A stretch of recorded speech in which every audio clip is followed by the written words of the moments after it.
अच्छा देखिए स्टूडेंट्स, अब मैं आप लोगों को loss of energy on sharing charges between two capacitor के बारे में बताऊंगा। ठीक है, दो कैपेसिटर के बीच में जो चार्जेस शेयर होते हैं तो उसमें एनर्जी का क्या लॉस होता है ये हम लोग देखेंगे। ठीक है, तो मान लीजिए कि दो कैपेसिटर है C1 और C2 जिसकी पोटेंशियल है V1 और V2 रेस्पेक्टिवली। मतलब C1 कैपेसिटर की पोटेंशियल है V1, C2 कैपेसिटर की पोटेंशियल है V2।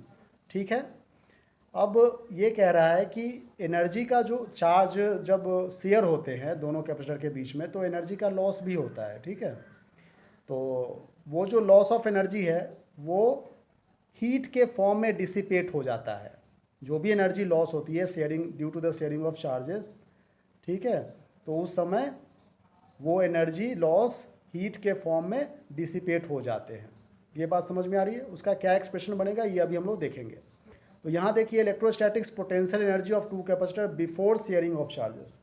Before sharing of charges को हम लोग यू से रिप्रेजेंट कर रहे हैं, तो यू की वैल्यू क्या बन जाएगी ये देखिए, half C1V1 square.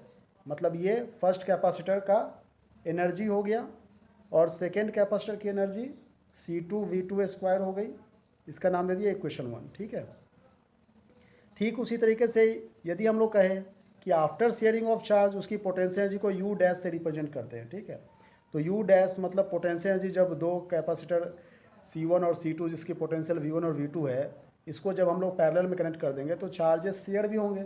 Charges share होंगे तो पोटेंशियल कॉमन हो जाएगा। ठीक है ना, कॉमन पोटेंशियल मतलब V पोटेंशियल हो गई। तो उस समय एनर्जी क्या बनेगी, हाफ C1 कैपेसिटर के लिए कॉमन पोटेंशियल हो गई तो V हो गई ना। मतलब चार्ज शेयर होने के बाद कॉमन पोटेंशियल हो गए, मतलब इक्वल पोटेंशियल हो गए, तो पोटेंशियल दोनों में V ही होगा। ठीक है ना, C1 में भी V होगा, C2 में भी V होगा। तो फॉर्मूला होता है एनर्जी का फॉर्मूला हाफ CV स्क्वायर, ठीक है, प्लस हाफ C2V स्क्वायर। ये बात समझ में आ रही है? तो देखिए यहाँ पर V क्या है, कॉमन पोटेंशियल, जैसा कि मैंने कहा यहाँ पर ये देखिए मैंने लिख दिया है। ठीक है ना, कॉमन पोटेंशियल, कॉमन पोटेंशियल का फॉर्मूला क्या होता है, कॉमन पोटेंशियल का फॉर्मूला V इक्वल टू, अब ये total charge upon total capacity होता है। कैपेसिटेंस कितना है C1 प्लस C2 और टोटल चार्ज कितना है, तो चार्ज का formula Q equal to CV होता है। तो फर्स्ट कैपेसिटर में जो चार्ज है वो हो जाएगा C1V1, सेकेंड कैपेसिटर में जो चार्ज है वो हो जाएगा C2V2।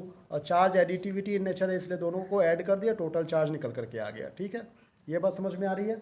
तो अब देखिए इसके बाद हम लोग U डैश जो है, U डैश ये जो इक्वेशन है इसमें हम लोग मतलब C1 प्लस C2 दोनों को एक इकट्ठे ले लेंगे और V को कॉमन ले लेंगे। ठीक है, तो यहाँ पर क्या बचेगा, U dash equal to half C1 plus C2 V square हो जाएगा।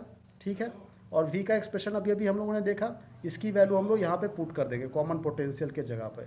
तो यहाँ पर क्या बनेगा, C1 प्लस C2 और यहाँ पे हो जाएगा C1V1 plus C2V2 upon C1 plus C2 का स्क्वायर।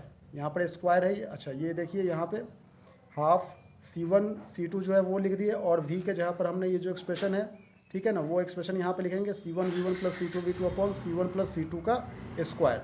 ठीक है ना, तो ये हमारा निकल करके आ गया। अब देखिए इसका नाम दे दीजिए इक्वेशन 2। तो ये इक्वेशन 2 है और ये इक्वेशन 1 है ना।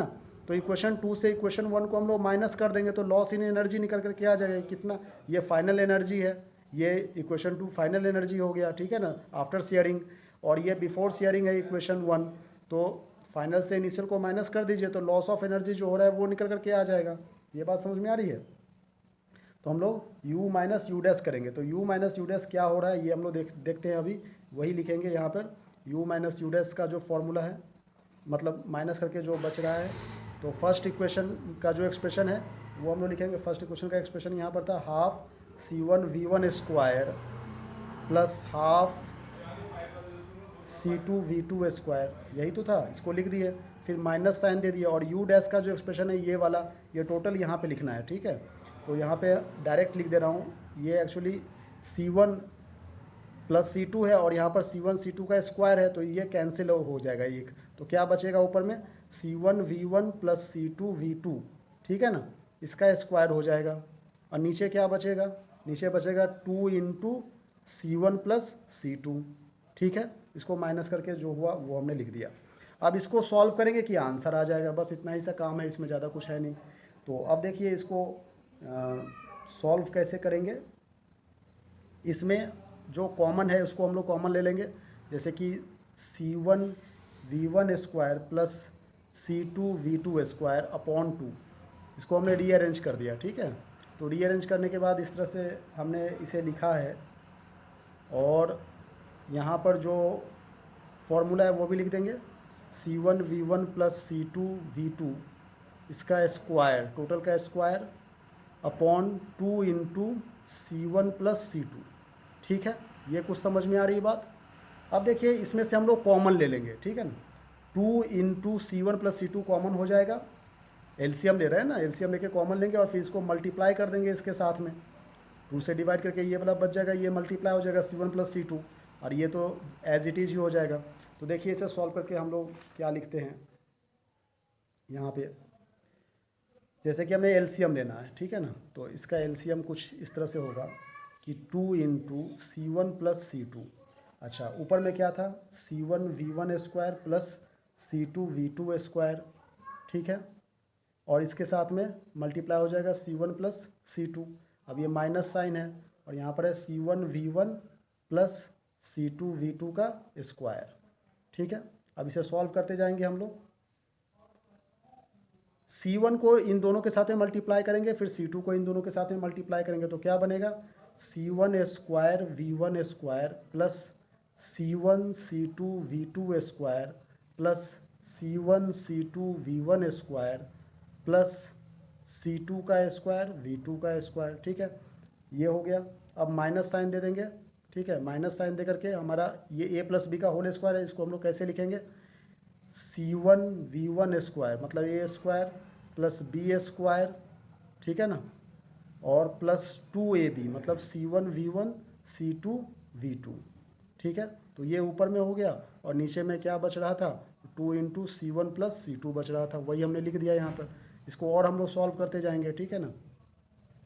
अब सॉल्व करने के बाद देखिए ये माइनस साइन है, तो जो कैंसिल आउट होगा उसको कैंसिल आउट कर देंगे, तो इसको क्या लिखेंगे, C1 square V1 square minus C1 square V1 square, ये इसको हमने इधर ले लिया, ठीक है ना। यहाँ भी देखो plus C2 square V2 square, और ये माइनस साइन देकर के हम लोग लिख सकते हैं C2 स्क्वायर V2 स्क्वायर, ठीक है ना। अब क्या बच गया, 1 2 और ये 3 बच गए हैं, तो जैसा बच गया उसको हम लोग एज इट इज़ ही लिख देंगे। तो यहाँ पर देखिए क्या बच रहा है, C1 C2 V2 square plus C1 C2 V1 square plus 2 into C1 C2 V1 V2। अब इसका एलसीएम जो है 2 इंटू C1 प्लस C2 वो लिख दिए, और जो कैंसिल आउट हो रहा है उसको हम लोग कैंसिल आउट कर देंगे, ठीक है। जैसे कि ये सारे ये दोनों कैंसिल आउट हो जा रहे हैं, तो इसको कैंसिल आउट कर दिया, जो बच गया यहाँ पर देखिए कॉमन ले रहे हैं, ठीक है, कॉमन ले लेंगे। कॉमन लेने के बाद जो एक्सप्रेशन बनेगा अभी हम लोग देखेंगे नीचे, ये देखिए जैसे कि यहाँ पर कॉमन क्या हो रहा है, C1 C2 दोनों ही कॉमन हो रहे हैं, ठीक है ना। तो क्या बच रहे हैं, V2 का स्क्वायर प्लस V1 का square plus 2 into V1 V2 upon 2 into C1 plus C2, ठीक है। अब एक चीज़ और देखिए, ये a square plus B square plus 2ab का फॉर्मूला है, तो हम लोग ऐसे लिख सकते हैं C1 C2 V1 minus V2,